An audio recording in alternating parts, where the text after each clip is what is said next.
Welcome back to the Tailosive EV podcast, starring me, your co-host or host. I don't know what I am anymore. Mike, hello. And I'm joined again by the one and only Randy. Nice to have you here today, Mr. Randy Vasquez. Namaste. I don't know why I said And that. I'm Namago.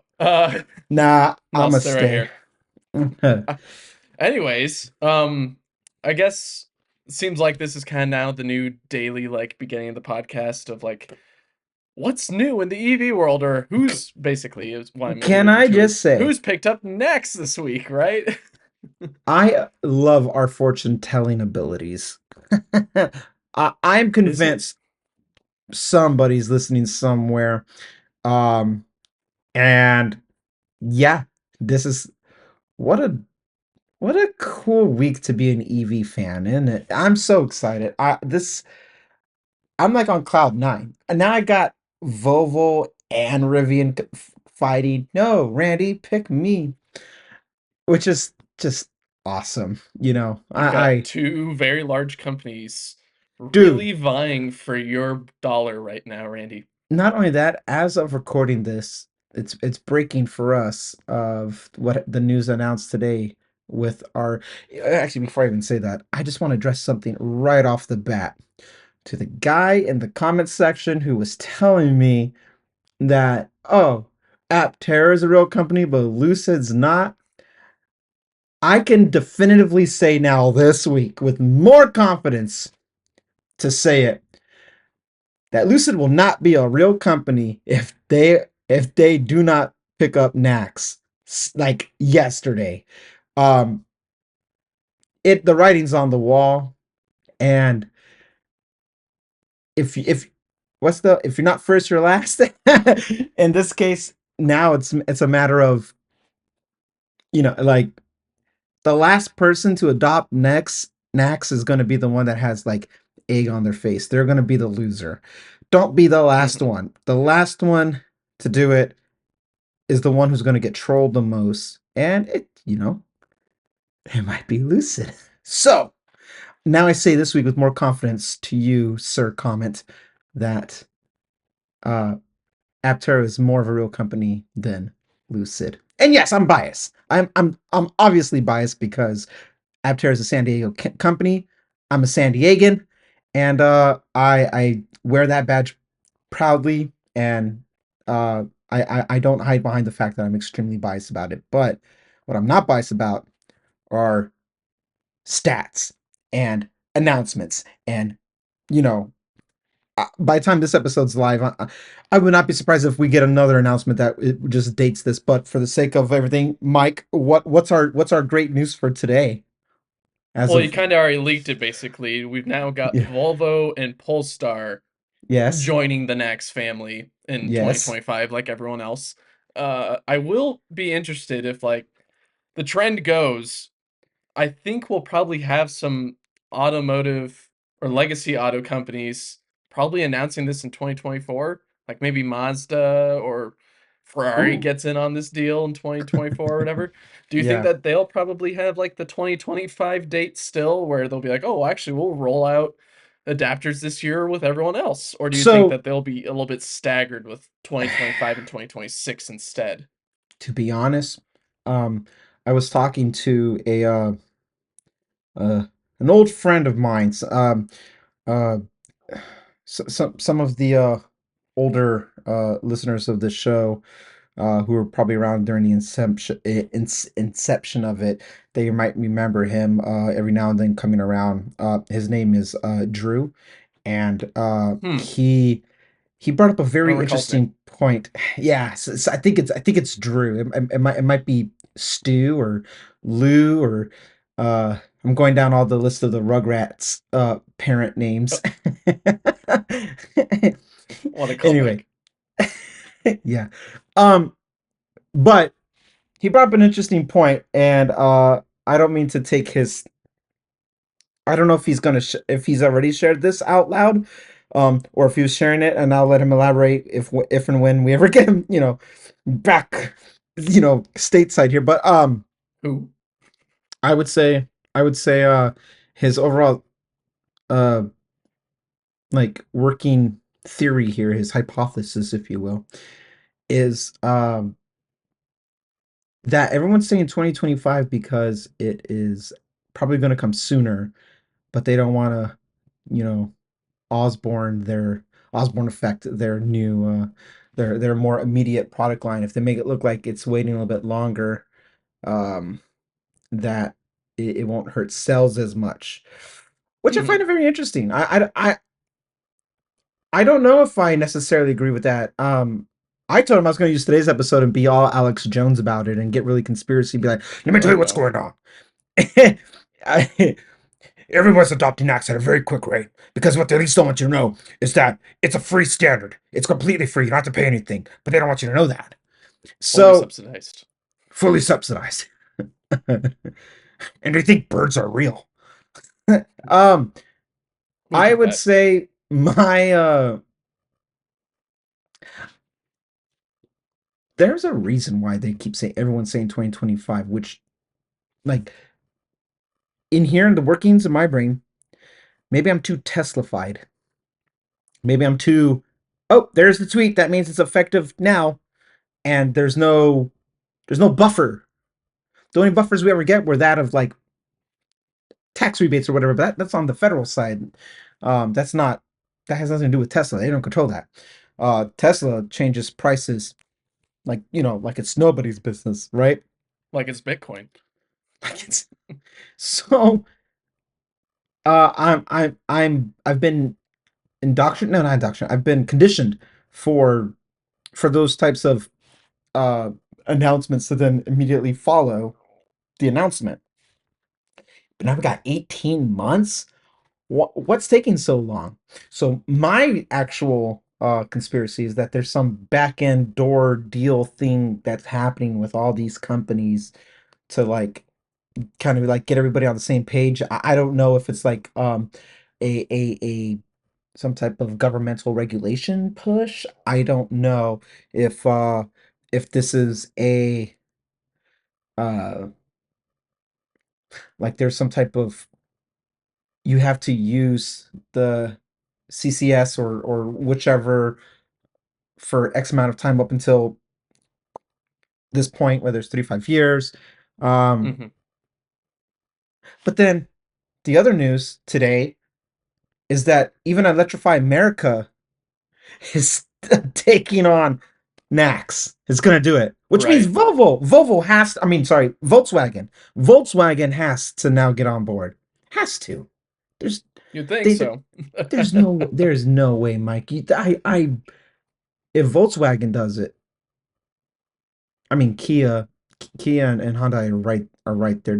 They're all gonna get on. Like the writing's so on the wall that they're all gonna get on board. I don't know if uh if we're gonna have any late announcers in 2024 say, "Oh, yep, coming in 2025." So the non-conspiracy side of me says maybe 2025, so that way everyone could be standardized and they just arbitrarily picked a date 18 months out. Like, okay, Hmm. beginning of the year, and that gives everybody the chance to get on board. You have more than enough time Hmm. to fix your overhead, your supply chain, your whatever. Do what you gotta do. But then the other part of me is like, nah, no, someone's strong arming this whole thing. Hooded men behind closed doors doing the playing both sides of this. I mean, who plays Maybe. both sides of this more than Electrify America? God, don't still. Even my advice to anybody listening, I mean, even when they take on NACS and they have a NACS, you know, plug, just don't use it. That whole network's just crap. Well, echoes what I said last week, I believe, is that it's not the first barrier is getting everyone on the same plug. The second barrier is making sure everyone's software is You did say cohesive that. or at least Yeah, streamlined. yeah, And this is something that people are realizing is wait, Electrify America's hopping on this, then it must be good, right? Wait, no, probably not because the plug wasn't the problem. It right. was the service. And Yeah, so hopefully this maybe brings them up to a standard. I'm not too sure. One thing yeah. that I'm noticing as a pattern is we keep on saying maybe Hyundai Kia next or maybe VW next, especially with Electrify America jumping on this. But what car companies are using 800-volt architecture? or Mm. 1000-volt architecture, right? You got Lucid, who's Mm. already outright said, we're not jumping on this because superchargers and that plug aren't optimized for what our vehicle's optimized for. So it doesn't make Mm-hmm. sense for us to hop onto the standard because it's going to slow down our charging speeds for our cars, which isn't going to be good. And they don't want to do all this re-engineering to have it be able to charge that speed, because I think that maybe ties into what we are talking about earlier, is why is everyone waiting till 2024 or 2025 to integrate this plug, whether it's through an adapter next year or the actual plug integrated into the vehicle Mm-hmm. next year after Mm-hmm. that, um, is just because you have to re-engineer it, and there's a lot of testing with that. Yeah, you can streamline and make it go, or not streamline it, but you can fast track it and try to get it done quickly.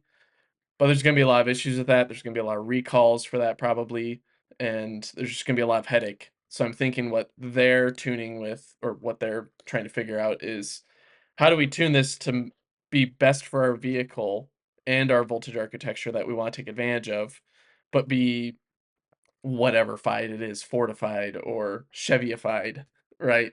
Um, Ours is somehow faster and better than the competition's, even though that we're all kind of stuck at this ceiling limit of like 350 kilowatts. So I think a lot of that comes to play. But jumping back to what I was saying, Lucid already Yeah. said no because of theirs. Who else has 800 volt? Kia and Hyundai, Mm-hmm. I believe the Ioniq 5 and 6 Mm-hmm. and the EV6 and the upcoming EV9 have the 800-volt architecture. Uh, VW, I don't think has 800-volt architecture, but there are companies that they own that have vehicles on the road right now, being Porsche and Audi, I believe, are on 800-volt architectures. Mm-hmm. So that leads me to believe the reasons why we haven't heard them say, yes, we'll do it, is because they're already making vehicles with this 800-volt architecture, and they're trying to weigh the pros and cons, and they're trying to do it quickly. They want to Yeah. get in on this probably, but they're like, we're going to have to sacrifice all this engineering and hard work that we've put into our vehicles. And a bunch of our previous vehicles that we've already made are going to be dated so quickly, where vehicles like the F-150, the Mach E, the Bolt, even though it's severely limited, I should say. So maybe shouldn't use this as an example, but a lot of these are still under that overhead of that 300, 400-volt architecture, something like that. And all they're Right. kind of limited by is amperage, or I guess the plug. So I think that's where a lot of these companies are having kind of a between a rock and a hard place situation of what do we do? I mean, listen, if you got the gonads to get into this game early and try your hand at this, then you have to assume the responsibility that comes with being early adopters and having to adjust quickly on a platform that, I mean, you're all these companies are effectively trying to be pioneers in their own sector about this, Hmm. and they gotta, like, you gotta make some tough calls, man. And if it's like it's gonna upset our buyers or it's gonna upset shareholders, but I don't think so. Okay. And I believe, because the remedy right now, the remedy is that, listen, if you already have an R1T, if you already have a insert non-Tesla name here, we're gonna send you an adapter. I mean, we got adapters for Hmm. using non-superchargers. It's the same thing. So I wasn't losing sleep using a different network or different charging station as a whole. Like, it was just like, oh, okay, fine, then here it is. Um, we as consumers know what we're getting into, and if you don't, well, then you might be a little bit ignorant with your money if you don't. Or maybe it's not even not your money. Maybe you don't really know because you don't really care. It's gonna lose. But like, I can only speak for me and certain people in my circle. I don't want to speak for you, Mike, but like, money to the mouth. You know what you're getting when you go into a new industry, a new category of product line when it comes to automobiles, and you're dropping hard. We 2 episodes or that some episodes ago we talked about dropping hard money on this stuff, right? And you weigh those options very very carefully with that in mind. Um, so if it's like upsetting customers or shareholders or whatever, I don't believe that's actually the case.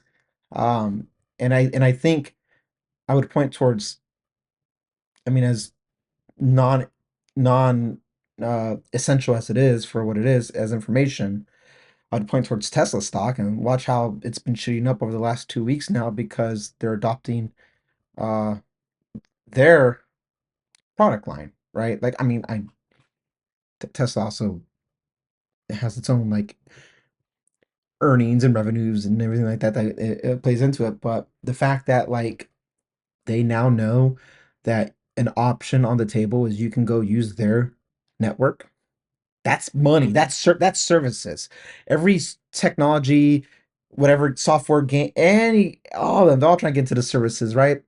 Microsoft Office, Adobe Suite, Apple Plus, and they all got it, right? Google even in their own right. Like they all got their services. That's services right there. And Right. it's like saying the word iPhone when you might mean smartphone, right? This is how I iPad kind is of, another good one.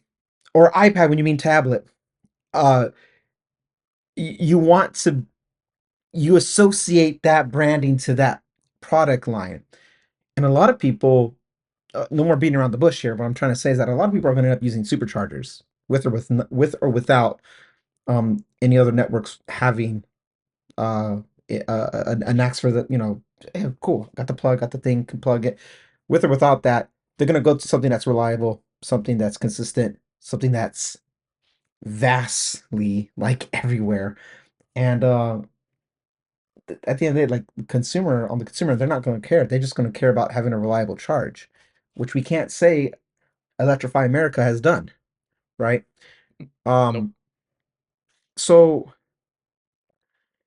I make it sound like it's that black and white, but I do see what you're saying. I do agree, to a certain degree. I do agree with what you're saying, but honestly, I think it's I think it's a matter of like working out. When I say back end deals and stuff like that, prime example. Here's something I'm gonna point to, and then you'll kind of see what I mean with all these other companies.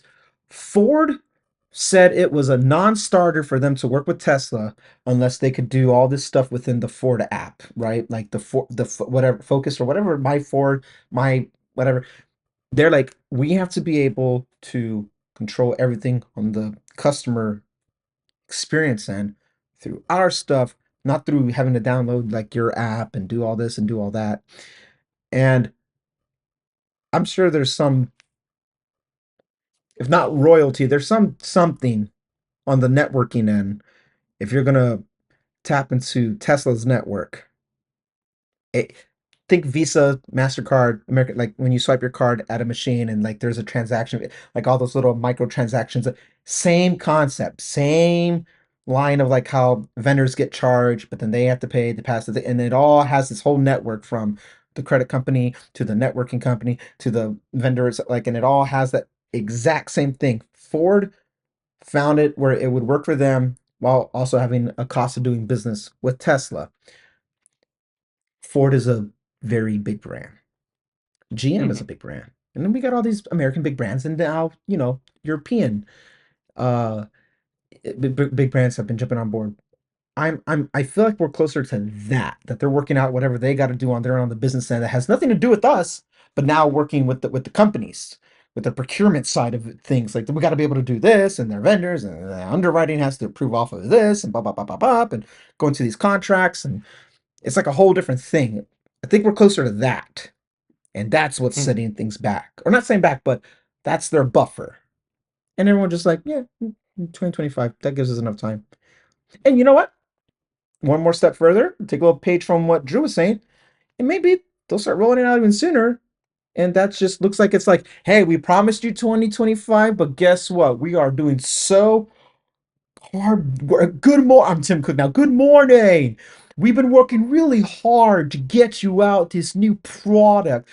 And then it comes, 2020, a year, and we're a year ahead of schedule. And then that looks good. We promised you 2025, but guess what? We underpromised and over delivered 2024. Boom, boom, boom, boom, boom, boom. It could be a little bit of that too. Makes me think about when Apple adopt the NACS port, right? Uh, Well, it is kind of funny, or at least is what echoed in this, is that Lucid's trying to spin it on their own terms as well, Yeah. because they also announced that Aston Martin is teaming up with them to use Lucid's drivetrain tech in an upcoming EV or vehicle of some sort. I'm pretty sure it's Aston Martin's EV that's going to be using it, but I'm wondering if they're trying to jump on that bandwagon of people jumping on their tech, where like everyone's jumping on Tesla's charge port tech. They're like, anyone else want this? Because they also hinted that there's many more upcoming announcements to come, in which kind of makes sense, right? Because they still have a product to release next year, right? Being the Gravity. So I'd hope that they have more announcements to come. But it is kind of funny just thinking that they're attempting to basically what Google and Apple were doing earlier in the year, where Google is going to have their I/O, and Apple's like, but now we've got Final Cut and Logic on iPad. And then right before Apple's announcement, or dub, we had Google. Was it Google? It was Google or someone else dropping some. Oh, it was Meta. It was Meta dropping some news about the Quest and all that. So I wonder if this is what Lucid's doing, trying to be like, but wait, we're also cutting our way into like the media time with announcing something. And I do wonder if they actually have more, with like, maybe they're also partnering with Dodge, or maybe they're partnering with more luxury brands like Jaguar or whoever else, trying to get their tech into other people's hands so that way they appear to be a little bit more successful than they are, which I'd hope so, because they've got some really efficient tech, or at least some really cool tech, very powerful tech. Yeah. But I'm not too sure if it's of the same magnitude that Tesla is reaching with the plug and everything. I just want to say you cracked me up on updating your little thumbnail with with another company. You're like, I'm running out of room. Oh, yeah, I've got that active thread on Twitter. If you guys are interested, follow me on Twitter. But Yeah. whoever No, it's uses that great. app now. But I basically have this whole chain, or quote tweeted chain, that I've got of the same image basically with the NACS plug in the middle. But I keep on adding brands each week, or basically each day almost at this point, that a legacy auto brand or some other startup brand is adopting the NACS port into their vehicle. And it's now becoming a little bit overwhelming and a little bit confusing on how to fit everything in while being both legible and aesthetically pleasing. Because you got a bunch of different logos that you're having to deal with, and you have to make sure that they're visible, but also uh, they look decent. But yeah, it's been pretty fun updating that every single week, I Yeah, think. the Yeah, last one, hell will freeze over when we see Lucid on there. I'm convinced. Yeah, interesting. yeah. You don't think that they'll crack by the end of the year? If they're not bankrupt by then. Yeah, I guess hopefully they don't go the same way as Lordstown, right? We had the news that Lordstown filed for, I think, That Chapter broke 11 today, didn't it? bankruptcy. I don't know if it was today. We're recording We're, this we're recording on Thursday. on Thursday, June 29th, and all that. But I believe, yeah, Lordstown not admitted, but filed for Chapter 11 bankruptcy and pointed their fingers at Foxconn, saying they violated our agreement. And previously, we had Foxconn saying the opposite, saying that Lordstown violated their agreement with maintaining their stock at a certain price level, I think above $1 or whatever. So you got fingers pointing at each other, and the only thing I could garner from the situation is it sounds like Lordstown is just trying to sell everything that they can, so that way they can at least escape with some of their dignity that they delivered some vehicles, and then also not being financially destitute or whatever. Yeah, yeah. But Well, the it company's is done. kind of a bummer. Yeah, As much as I didn't really like the product, or it didn't really appeal to me, it's kind of a bummer. It echoes what you were saying many times earlier this year and last year. Some of these startups aren't going to make it, and we're seeing it live right now that Lordstown didn't have it. yeah. Yeah, and I would even say that even the ones that are like, oh yeah, look at us, we're getting on board with NACS. Like, it's a cutthroat business. I can't. I want everybody to succeed. Obviously, it's just my stance is statistically they can't. They just can't. They won't. Mhm. Um, about Lucid though, and holding their feet to their fire about like, hey, if we see another like USB-C or Lightning connector, eventually, even Lightning allegedly this year is going away of USB-C. So in the end, there should only be but the one port, and likewise, there should only be one connector. And I want like I rip on I rip on Lucid quite deservingly, I would say, but um I don't want them to fail either because maybe the American in me says competition's good, and I want this to happen because we move everything forward with competition. Um, whether that's price cuts, whether that's features, whether that's a turnaround period, um, Mhm. like I want there to be options for everybody. I don't want there to be a monopoly on anything. But when it comes to to a connecting a connector, a port, that's not a monopoly. That's just standardizing. That's if anything, that streamlines. That's more efficient. Um, and at least it shows all the non-believers in EVs right now still that look, go to any charging station, any, you just plug it in and it will work Mhm. theoretically. Because people be like, oh, well, what if I run out of battery, blimp, in the middle of like, well, what if you ran out of gas in the middle of nowhere? I mean, you know when like, oh, next gas station so and so mile away, rest stop so and so mile away, and like people like to point towards like the long road trips or commuting and stuff like that. But I mean, unless you do that for a living, and if you did do it for a living, I would hope that you do your research to understand the routes that you're taking. But day to day normal usage, wear and tear and all, you don't encounter those issues. But you can't make somebody a believer unless there's more continuity across the board here. And Or at the least the just more options, right?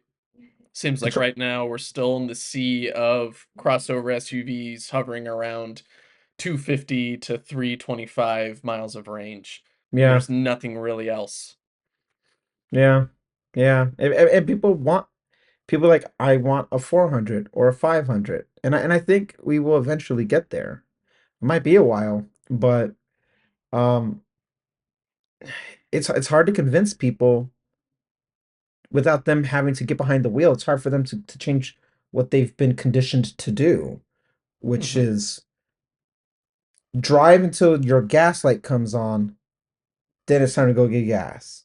When you're at a quarter tank, when you see the thing drop down to about a quarter, that's when you're like, oh, gotta get ready to get gas soon. Gas light comes on, like, all right, I got enough to make it to a gas station anywhere that's hopefully under 100 miles. But like Mhm. you've been conditioned for that. And you've also know that like, oh, well, I'll go get gas tomorrow and whatever. And it's a quick 5 minute whatever at the pump, right? And like this is and it's nobody's fault for being conditioned all that. That's all we ever knew growing up until very recently. But once you get past what you've been trained and you in your those muscle memories, you understand that like, oh, I don't drive the full 300 miles a day. There might be occasions where, yeah, like, hey, we're gonna go out, gonna go camping, go to the beach, go to the mountains, go to the whatever, something that involves traveling. But then Mhm. that's already planning anyway. You already got planning in mind anyway. But anyway, just day to day, you don't think about that. If you could be like, listen, when you get home, just plug that sucker in, at your house. And if that's too slow of charging, next time you're out and about, you would think that you go to grocery store or something within a week or so, and if you say no, like no, I mean, Uber Eats, it's hard, then you shouldn't be driving a car anyway. I guess then, like you can obviously find a counter argument to what to everything that I'm saying as someone who's not a convinced non-believer in EV space, but that doesn't take away the validity of the fact that, like, at the end of the day, you're not really driving. Most people, majority of people, are not driving 300 miles in a single trip every single day. And if you are, Hmm. you live way too far to your job or doing something like then you're an extreme case of something, and you've already got other. I guarantee you have other logistical problems that you have to work out besides getting an EV. So at that point, I tell Right. people just get a diesel because it'll be better for your engine if you're just driving that long all the time. It'll Diesels be are a bit meant to more run. efficient. You will have a little bit more repair cost, but Yeah, yeah. I I agree with that. I think a- that big barrier being cost is one of the biggest that we have to meet at some point. yeah, And with a lot of people buying trucks right now, or I guess in America, we love our trucks.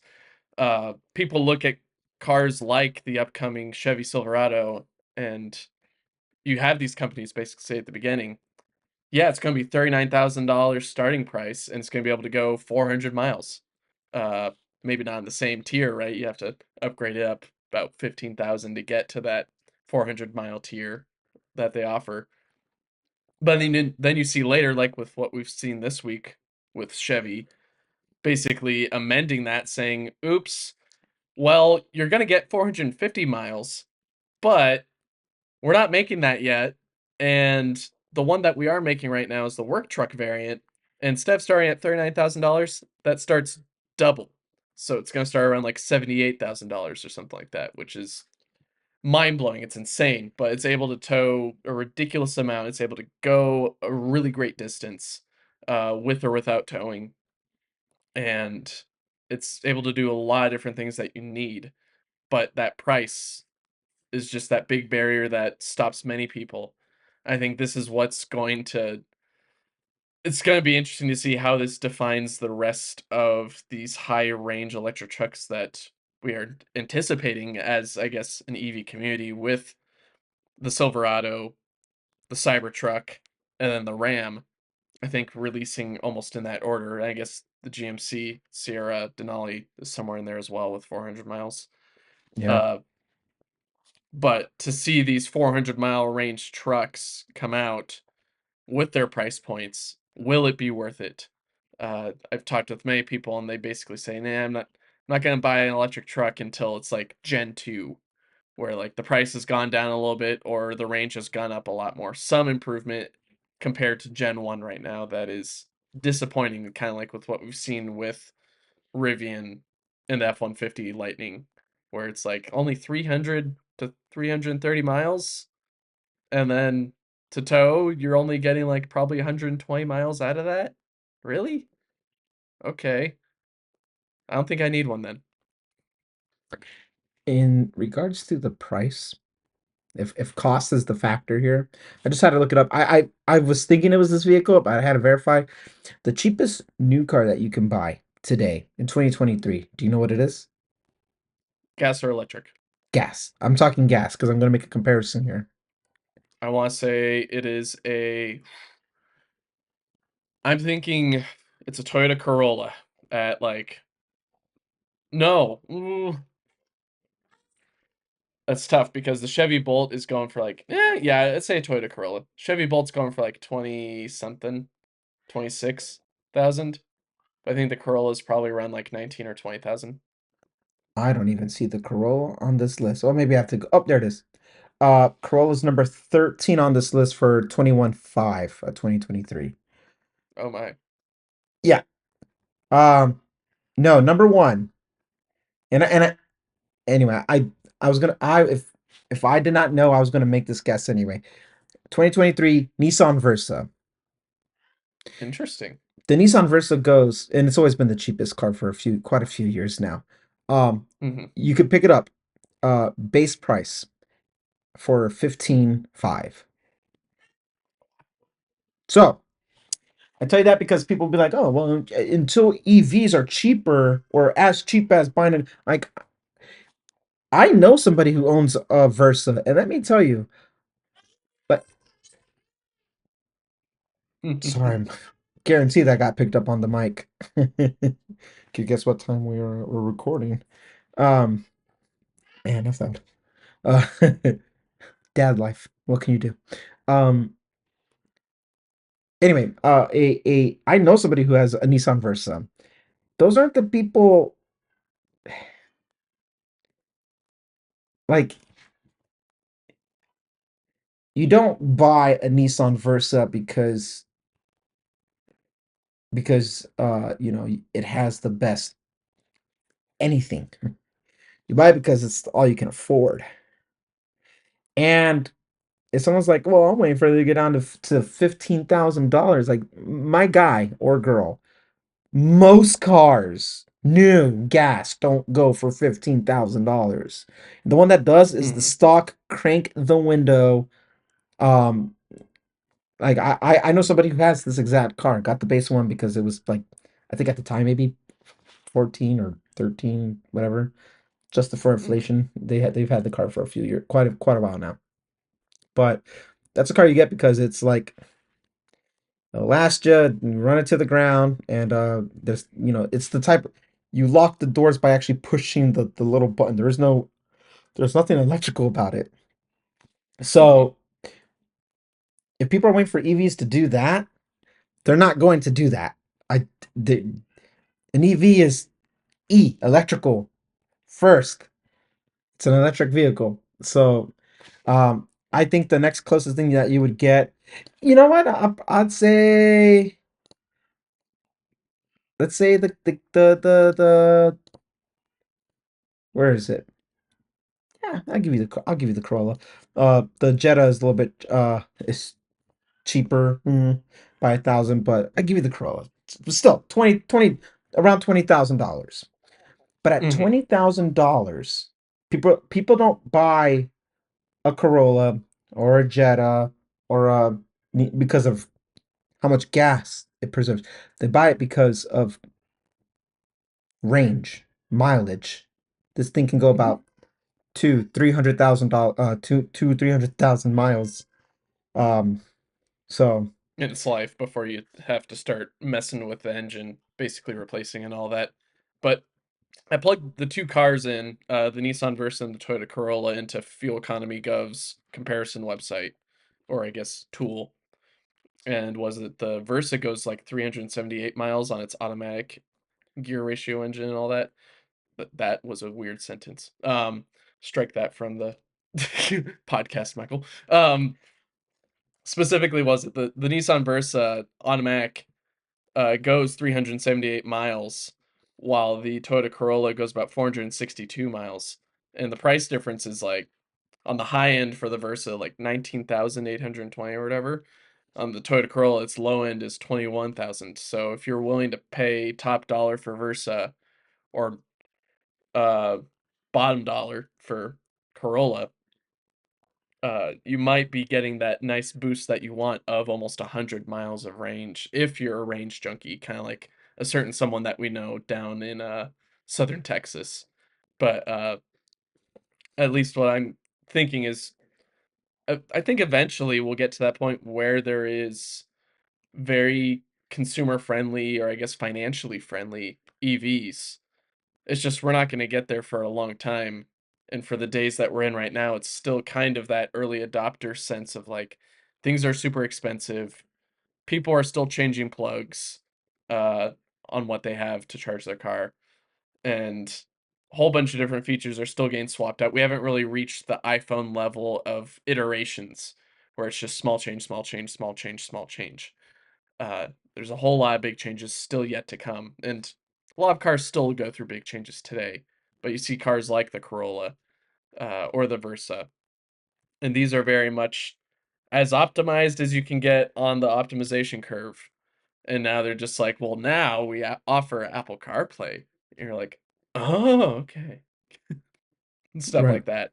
Yeah. So I think eventually we'll get there. It's just right now that's not the case. Think how long it took us But to get to that point though, right? Like that did not happen in the first 20 or 30 years of of cars being on the road. Like we didn't get like in the 50s and 60s, definitely the 70s. I'd say definitely the 70s is when they got really weird and experimental with it. Um, but it took a very long time for them to get to the point of just refinement and the way iPhones are pretty boring, but boring is good because it's just refining something that works. It took them a long time to do that for cars. It does not. EVs, I expect to still be in the like experimental phase for quite some time, and that's just Mhm. where we're at. Um, and I don't know, like it's not my job to try to sell people on EVs or nothing, but I get asked weekly in some capacity or another about why do I have a Tesla, and Hmm. it's almost like I get challenged, but I don't like. I like debating. Don't get me wrong, as you know from our for and against game that we played with the Hmm. headset thing. Uh, but I like debating, but at the same time, I don't really like. I guess it depends on what I'm debating. Like, I don't really care what people think about the car or about the industry or about the whatever. Same way I don't really care about what people think about like Elon or whatever. Whether they like him or hate him, love him or hate him. I don't care either way. Um, but it makes like this. It feels like we're in a little club, and the club is over time loosening their rules about the barrier of entry to join the club. It used to Hmm. be invite only. It used to be, well, you have to have this amount of money to join our club. You have to It know a guy used to know a guy to know a it guy. used to be, well, you have to be able to make a reservation of $250,000 to pick up your roadster if you want to join our club. Like that's what it used to be. And Hmm. I'm glad that if they're loosening the rules to join the club. But like when you look at our club and how it is refining and refining and refining the the the excitement, like people just don't understand why I'm excited about like why we're adopting the Tesla charger, yeah, across the board.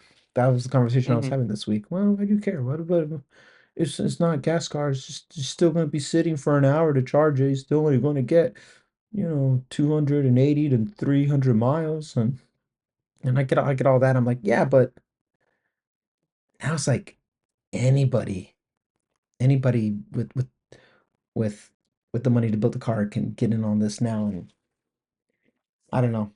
It's not that I'm being gaslighted to think that I'm crazy about doing this. It's just that like it's the end of the Joker movie. It's just like you wouldn't get it. That's where I'm at now with all of it. I'm excited people can buy a $15,000 Nissan Versa. I'm happy for you. If that's what you can afford, and that's gets you from A to B. You're not buying a Versa because you care about cars and you're a collector or you're whatever. You're doing it because you need to get your job done. You have more important things to worry about. I respect that. Fine.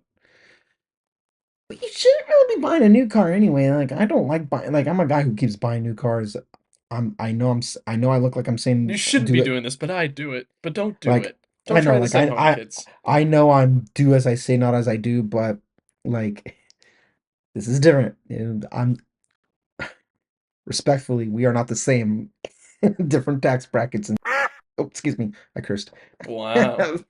uh, anyway, I think something that people can look forward to if they really are that financially conscious about cars. You've got three companies right now who have come out and said that they're going to make um a compact EV that's affordable, like under $40,000, if you yeah. want to consider that by like the defining line of affordable or not. Uh, Depends on what you think is affordable and what your income determines your affordability or the affordability of a car. But you've got Or a Volvo, credit score. right? You got Volvo, VW, and Chevy all saying we're going to probably make a profitable compact car in the next few years. Hmm. And And I believe them.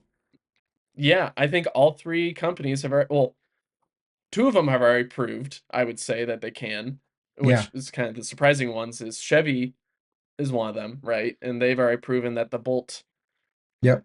can be a commercial success. It's just a financial failure right now. And I think with them trying to It was re-engineer it too much of and a an affordable card.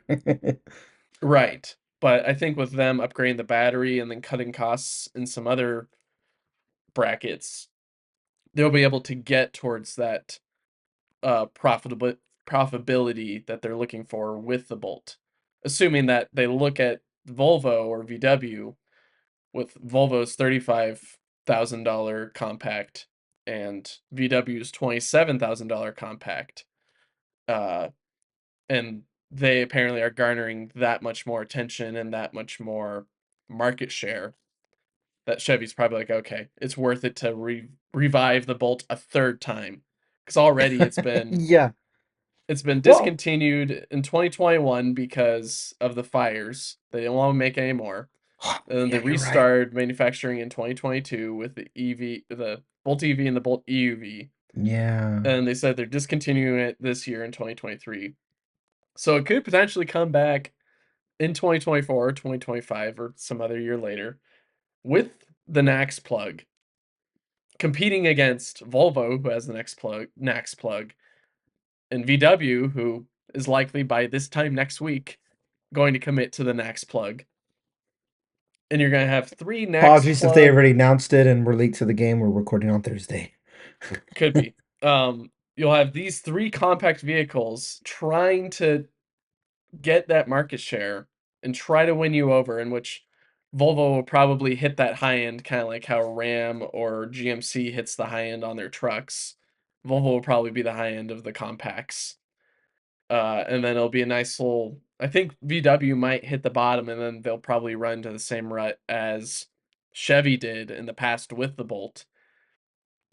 And then you'll have Chevy in the middle, who's learned from their mistakes and are building it at a profitable margin, but still slightly a little bit more expensive than probably the previous ones, but still probably more financially, or maybe not financially, but it looks much better on paper than the Volvo in regards to price and maybe some other features. Uh, and also they've been making EVs a little bit longer than Volvo. So I think this will be a fun war to watch, or at least battle that's brewing in the background right now, and will bubble up to whenever these come out 2020. I think was it the 3500 one comes out next year, and then you got sorry the Volvo um, EX30 comes out I think either late this year or next year. And then you've got Volvo and Chevy probably coming in 2024 or 2025 with theirs. So possibly in 2026 or 2027, we'll actually see some of the results of these three titans tackling each other. And maybe we get Nissan in eventually. Maybe they'll start uh, being serious with the Leaf, or they'll make something smaller than the Aria that is a little bit more financially sensitive. Do we have any I'm drawing a blank. Do we have any Asian made uh cars that are like mass producing EVs right now? I keep thinking like Europe cars like Mercedes or Audi or Volkswagen specifically Hmm. and Volvo and I know we got those, but like I'm thinking like is Toyota in on this yet? Is I don't know, and I'm not counting like Model 3s that are being made in China. I'm saying like Toyota, Mitsubishi, and like Hmm. Asian made cars. Are any of them in on this right now? Because I don't even know if any of them are. If they are, then the follow up is like, are they even in on the NACS thing at all, or like is that so off their radar because they don't really care? Because it's just like So that's I not don't their pay space. attention too much to EVs outside of the American sphere because, well, one, I'm an American, so fault me for being an American, I should say. Um, You I uncultured should, swine. right. I think I should. to be fair, I should be a little bit more educated on what other EVs are out there. I know that Neo exists, and I think Xpeng or whoever exists. Um, but to answer your question, one that is in America that you can buy that I've been in their store is VinFast, and Hmm. I believe they're. I think they are they in Vietnam. I think they're Vietnamese, and they have a factory over there, which from some reports I've heard aren't really the best reports in regards to their ethics and morals. But they do sell cars over here in the States. They do have stores that I've visited. Yeah. Their cars are meh, in my opinion. I mean, it just seemed like another Audi, but this one was less, a little bit more less Audi. I don't know how to describe it. It seemed like they were trying to go for luxury, but they're kind of getting caught up in the whole button and bulbous lifestyle. Yeah. Uh, if that makes any sense. I But get what you're saying. I think VinFast could break waves with adopting NACS. In a sense, they definitely make some waves in like, hey, we exist. Remember us? We made that one article or people wrote about us like about a year ago, Remember and you've that thing already that we forgotten did? about us. Hey, we're back. We have like 3 or 4 Remember vehicles or something like that that you can buy here in the States. Like, that hey, thing that we really were known for once upon a time? We're here. right. Yeah. So at least that's the only one that I think if you want to consider them as in the Asian market per se. Well, I Uh, did do a quick look and I see Foxconn on the list. Yeah. right. And they Neo, have a ne factory right where Lordstown just died. yeah. Um, and then you got like Neo and then a few other ones. So, um, like yes and no. I see it kind of answers my question. So Mike, let's also talk about it wouldn't be a Talos of EV podcast if we didn't talk about news this week regarding Cybertruck, which, oh, googly moogly. Are you worried about the Cybertruck after what we've seen in the I don't, past 7 days? I wouldn't say worried, more so as I'm like, can we just get a price already? Like, everyone's now, oh, now we're just letting people in. Oh, yeah, sure, get on in. Oh, okay, cool. Now we're just letting letting passengers be in the car willy-nilly. Can I please just get an updated price? A spec? A range of a spec, maybe? Starting at 85,000? Hmm, that would be Something. nice. That would be I nice. think with the cost cutting measures that they're going with the Cybertruck, they could reach under the Chevy Silverado work truck trim if they wanted to. But who could say? But I guess what you're Who's to referencing say? is that here in the Bay, there's Yep, been many sightings of different Cybertrucks, both with camo wraps and without. yep. Some people were spotting the duo of Cybertrucks on a trailer going through Modesto, which is just east of the Bay Area in the Central Valley. And that was pretty cool seeing multiple Cybertrucks on a trailer at the same time. It gives you a sort of sense of like what it's going to look like once we have Cybertrucks shipping out all over the country from Texas. Um, kind of like with what I saw. I took a trip recently, and on that trip, I saw a bunch of Rivians on a trailer, and it was kind of like that Oh, mind blowing thought of like there's multiple Rivian trucks on a trailer, in which there's not too many because they weigh a ton. Uh, people are buying these? right, but it's just like seeing multiple on the same platform, not parked, but on the same platform moving, kind of like makes your mind go for a loop or something like that, which They're I going didn't really home, have. Mike.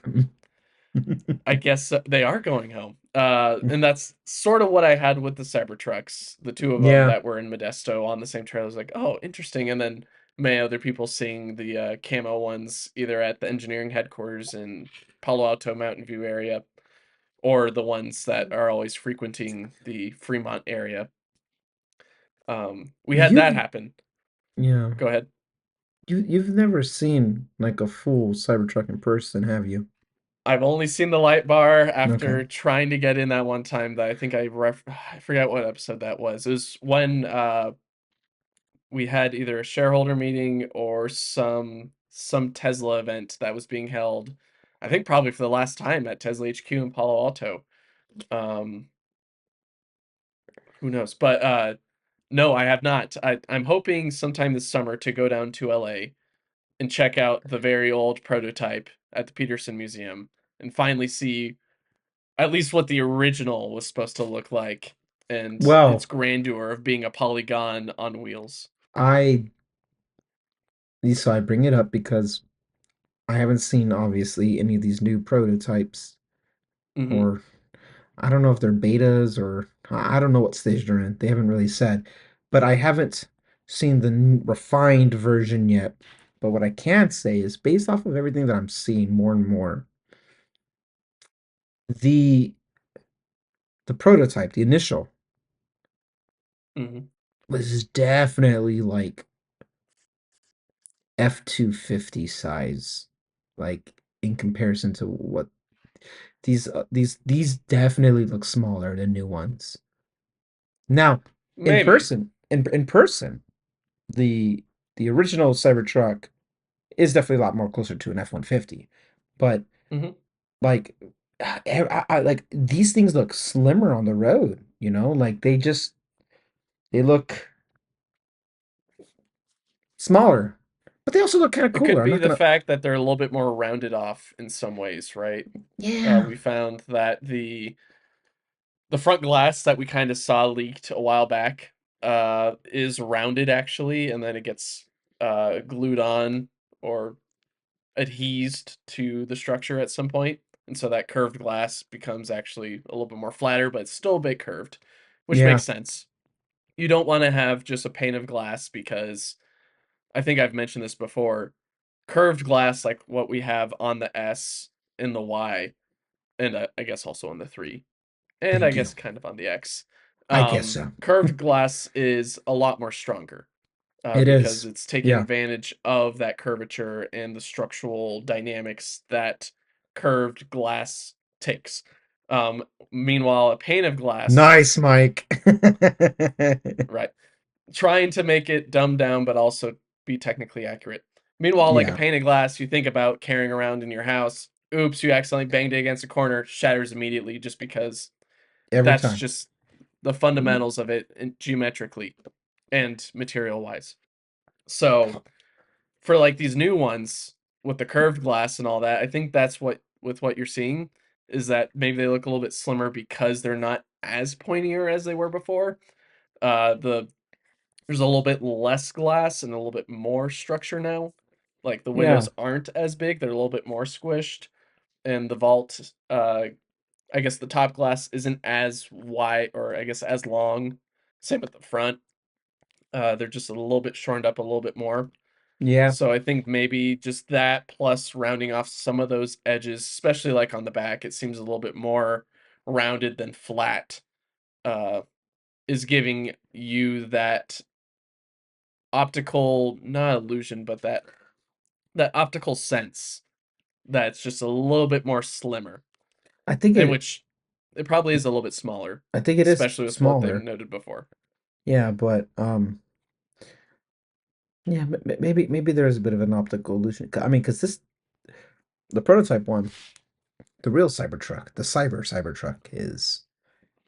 I mean, that thing was all corn. Like you couldn't touch an angle with it without like cutting your finger if you wanted to. And that thing Hmm. was nice, but You could slice cheese on it. it just felt it felt like it felt like a movie prop. Like it Mm. wasn't real. Like, oh, I saw this at Universal Studios when I do the Back to the Future ride, and there's the DeLorean that's like, where we're going, Marty, there are no roads, and you know. But I think it's part of that's also because it was a prototype, and it's basically taking it from concept to prototype, and they're not taking in the uh, the government regulations of what you need to have on your vehicle, like like a turn windshield signals, or a like a windshield windshield wiper. wiper, Yeah, like many other things. They just ignored that entirely on the prototype. They're like, "Here's what our vision is," which was a little bit unique because Tesla's always been like, "Here's what the vision is, but here's what's probably coming to your driveway soon, give or take a year or so." Uh, which is what we saw with the Y, especially. The only thing that really changed on that we saw from the outside was instead of having a straight down tailgate where like you could basically trace the line if you're staring at the back of it, you could trace the line almost as a uninterrupted line down to where it terminates at the bottom, to where now it kind of splays out a little bit above the light and forms those kind of wings. Yeah. Um, Yeah. where with like Model X, it got a whole front fascia change, but it's still, I guess it also didn't have side view mirrors at the time. It had cameras. But the Cybertruck, it very much was like that alien dropped down from the UFO here to tell you, take me to your leader and all that. And you've got so much wonder and interest in what is this thing. Do you do you feel um let me phrase like this. Not it's not a yes or Hmm. no. What's your stance on Cybertruck this week after seeing more and more of it? So especially seeing it at the Peterson Museum, not personally, but I guess that's the other thing that we forgot to mention is that it's been seen around Northern California, or I guess I shouldn't say Northern California because I actually grew up in Northern California. It being in Central California, the Bay Area, fight me. Uh, seeing it, You're gonna tick off a lot of Californians and uh Americans for that matter. It's all it's all California. It's all gone to crap. Anyway, go ahead. anyways, with that, around that same time, Peterson Automotive Museum had a or a coffee and cars Yeah. exhibition, or not exhibition, but event. And Franz came with the Cybertruck, and so we got to see more of that rear wheel steering. We got to see a little bit more of the interior. He opened and closed the vault doors multiple times. We got to see it drive around the parking lot and the parking structure as well. So we got a little bit more of an insight into it. I would say after seeing it from its nice little public outing, I'm still interested in it. I'm still very much a fan of it. I still think it has potential to be something that I could own in the future that could get a lot of things done that I want to get done. It's Yes. just like everyone's asking and pleading at this point, price and specs. Just give us that. And that will basically determine probably whether I say thumbs up or thumbs down, or give a thumbs up or thumbs down on it. Uh, Still looks futuristic, even though it's what it seems like it's deleted the top light bar, which I was kind of a big fan of. And I still loved hasn't shown the off. top light bar. Yeah. Uh-huh. And still hasn't shown off that rear light bar as a full uninterrupted line. It's only just been the two little squares with two little lines. Um, with that, and even though now we can see that the window does go all the way down on the front driver's side from what Franz showed by just rolling down the window. Um, it still interests me. It still piques my interest, even though it does not have 6 seats, in which my Ram does, in which me and my wife find is something that we don't want to push back on. The fact that this is a very durable, unpainted truck that is probably going to be able to do a lot of things that we need, and we might just have to backpedal on a few things that it just can't do, Yeah. I think is worth the sacrifice still. Barring the fact that we still don't know, as of today, June 29th, 2023, uh, we don't know the specs. We don't know the price. We don't know basically anything still besides there's a new version of it on the road, and we now know that it can roll down its windows all the way. Wow. Yeah. Something that Yep. most cars can do. That's insane. Well, if I'm mistaken, not to be so nefarious about it, like maybe you know how like back windows don't always go all the way down. That's understandable. The Y doesn't. Both of our cars don't. Yeah, but the truck does. But Well, the front window, I don't know if they were if they were talking about the front window, then that's weird. Um, seen a lot more. Cybertruck hasn't like changed my I need this hmm, stance. Like I don't need it, but um I guess my spec'd out dream truck if I was buying new, which I won't, but if I were, it's like what, 75,000, 78 today, maybe 70. Let's just say might be surprisingly more at this point if you actually spec'd one out. no, I'm talking about my spec'd out Rivian. Oh, okay. So let's just round it to 80. Cybertruck has to beat $80,000, which I don't know if it's possible to even hold my interest for my Hmm. stream spec'd out truck, the Rivian RT1, R1T, excuse me, dyslexic. Um, let's just round it to 80, pre-tax. That's what Cybertruck needs to come in at. If you Does it give though? it, Does it need to match that with the fact that it's lacking paint, so you don't have to worry about all that keeping it nice and clean and all that? so I'm giving it Cybertruck buffer. will ignore that. I'm giving it room I mean, my dream Rivian isn't really 80 either, but I'm challenging I guess what I'm doing is I'm challenging the notion that like, oh, it might be 90, 95, 100. Like, no, I don't think so. I forgot what our stances were on them. I know that I was significantly lower priced than you and Drew. That's pretty much all I remember, but I I do not like I won't take it seriously unless we are at, unless there is a less than $80,000 uh configuration like option there for me to even be like, oh, okay, financially this is fine. Like, dude, I don't want to spend $80,000 on anything right now. I want to save every dollar I can and put it towards a house.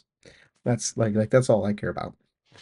Sure. So, that for that reason, that's why I'm not gonna buy a new Rivian. But I uh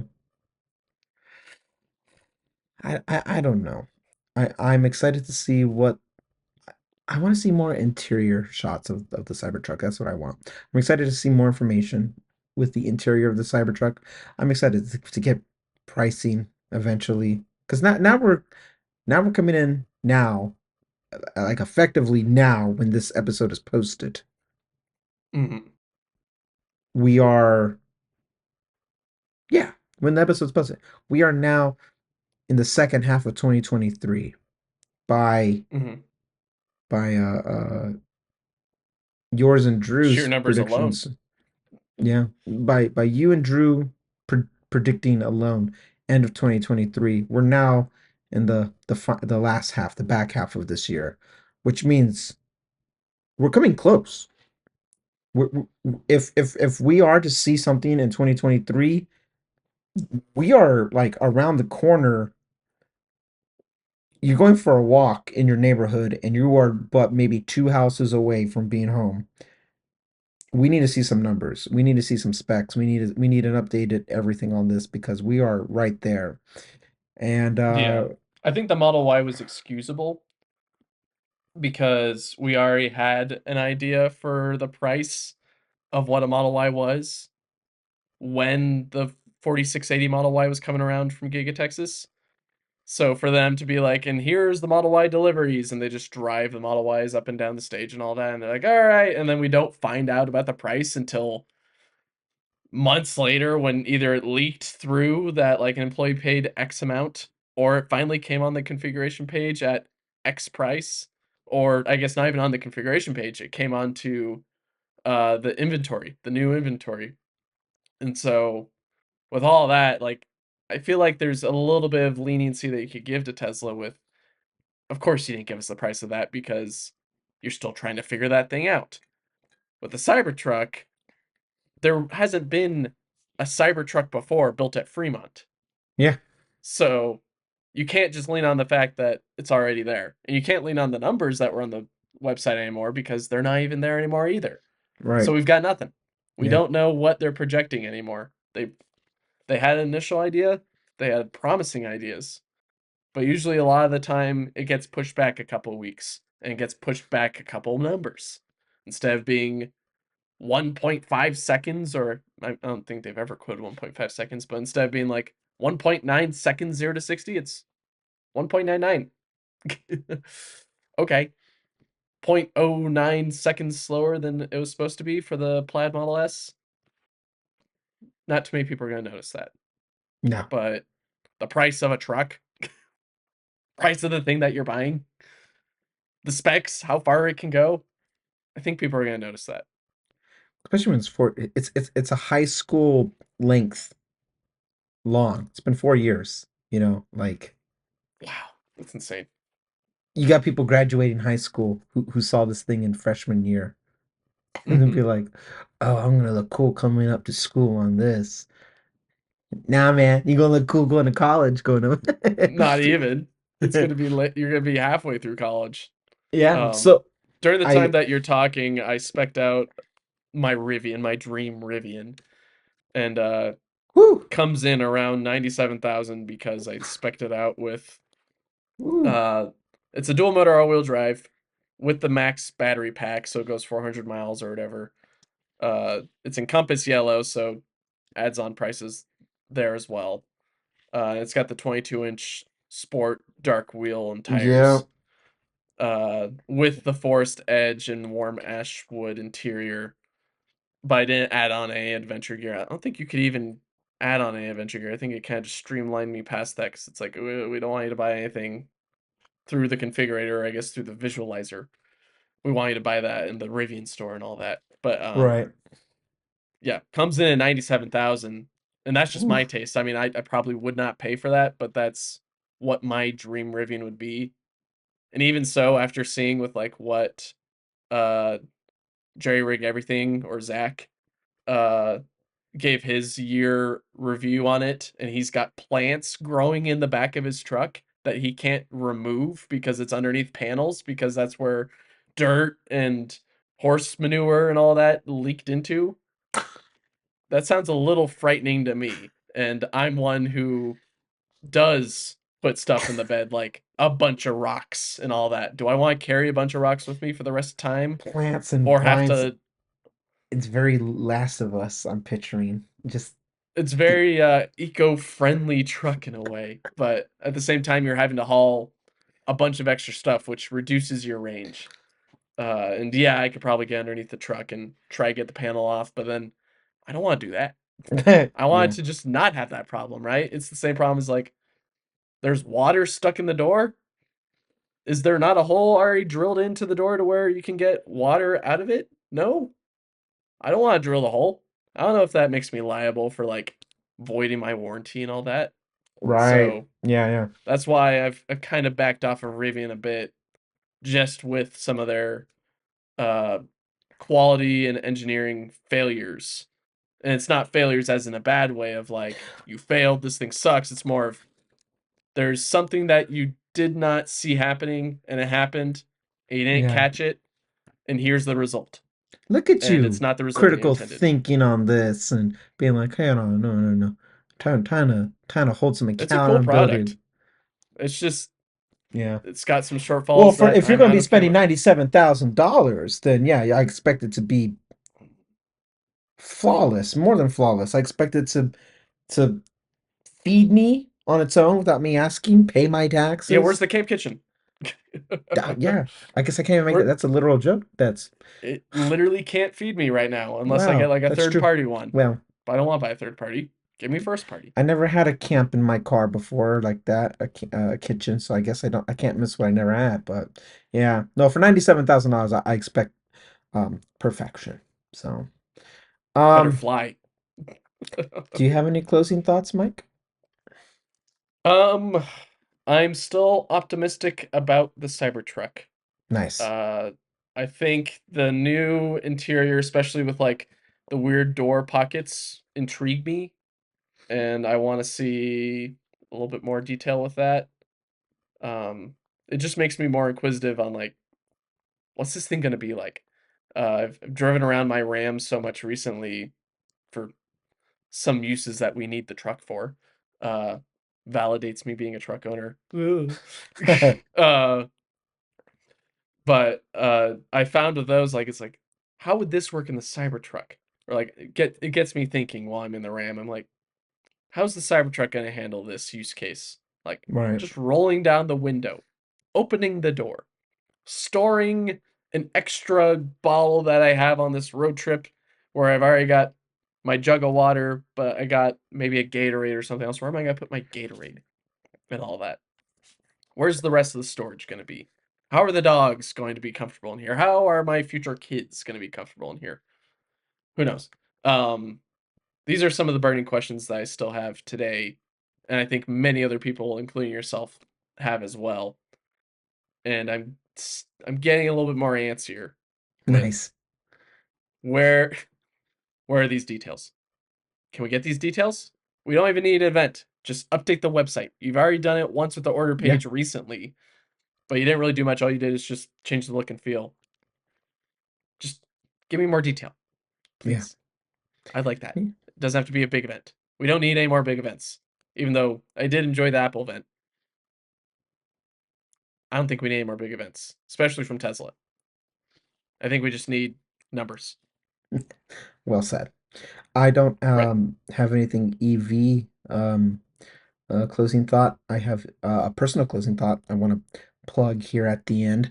Uh-oh. As of recording this, at least, I'm sorry, as of posting this now, uh, I have a new song that's out, at least new to most people listening here.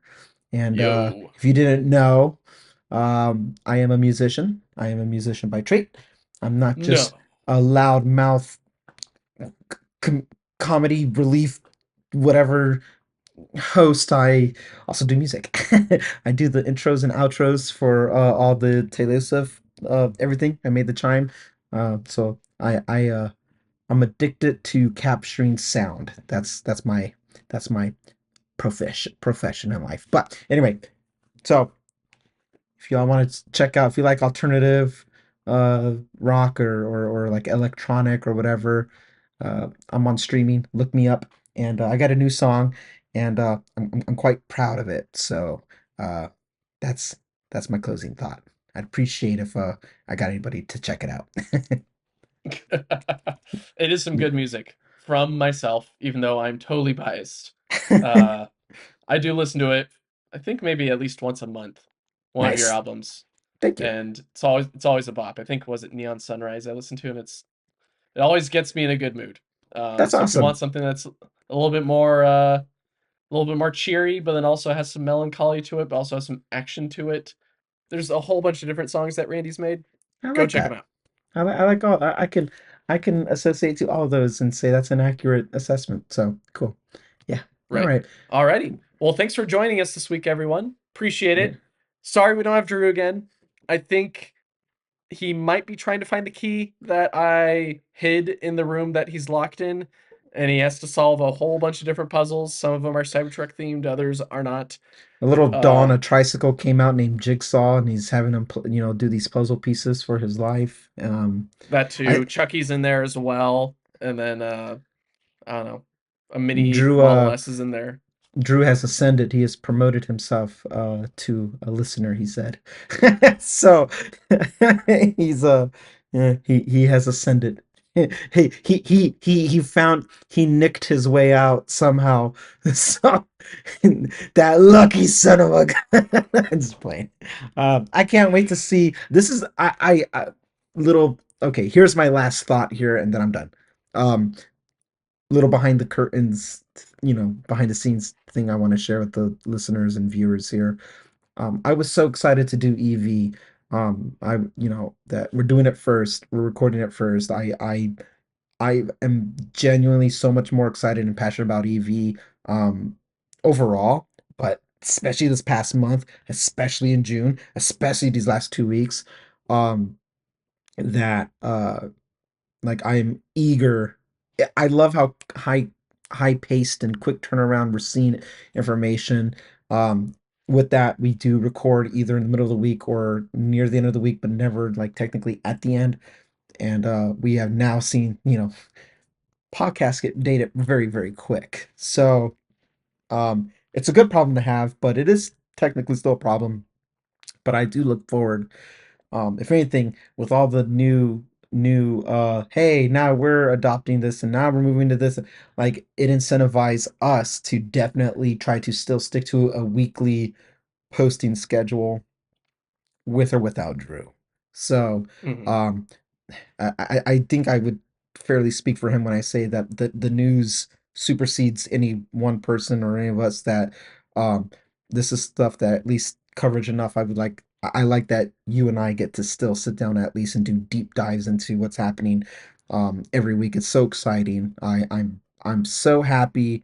I probably don't I'm not expressing it through like my normal, well, depending how long you've watched the show, my normal loudness, just because I got to be mindful of the time and my child. So don't let the lack of like, volume fool you. This is really, really exciting. I text Mike frequently about it, or I tag him on Twitter or whatever whenever I can. Same with like, this is exciting stuff, and this is such a good time. I genuinely believe this is such a good time to to to just be following EVs as a whole, because there is some type of renaissance happening, and I'm just glad we get to sit here and observe it, and it happens in such high paced time and thing like that. So all this to say that by the time this is posted, I'm sure something already came out, and by the time we record again, we'll have more information. And if not, there's so much more that Mike and I have not been able to dive into. And then when Drew does get back, oh my, then we got to pick his thoughts, deep dive about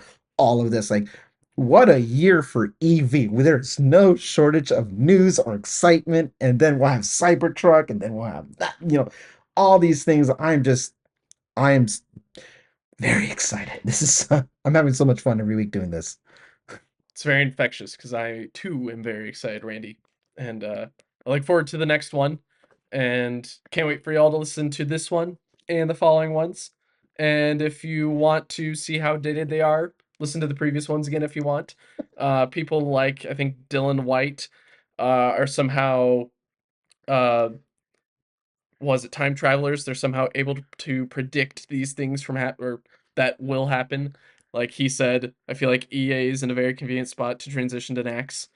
He They did say thought that. so Yeah. too, and here we are today from that comment last week. Yep. Today talking about Let's Try America adopting NACS. Yep. What will we have next? Maybe provide your predictions below if you're on YouTube listening to this, or if you're on Spotify or Apple Music or wherever you're listening to this.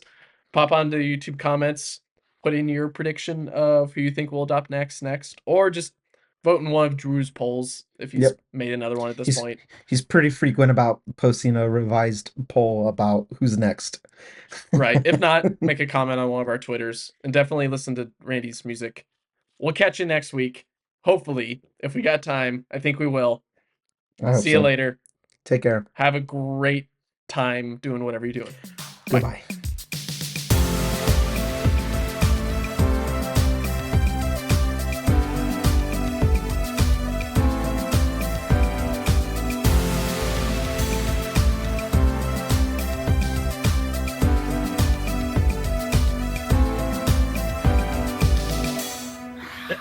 Goodbye.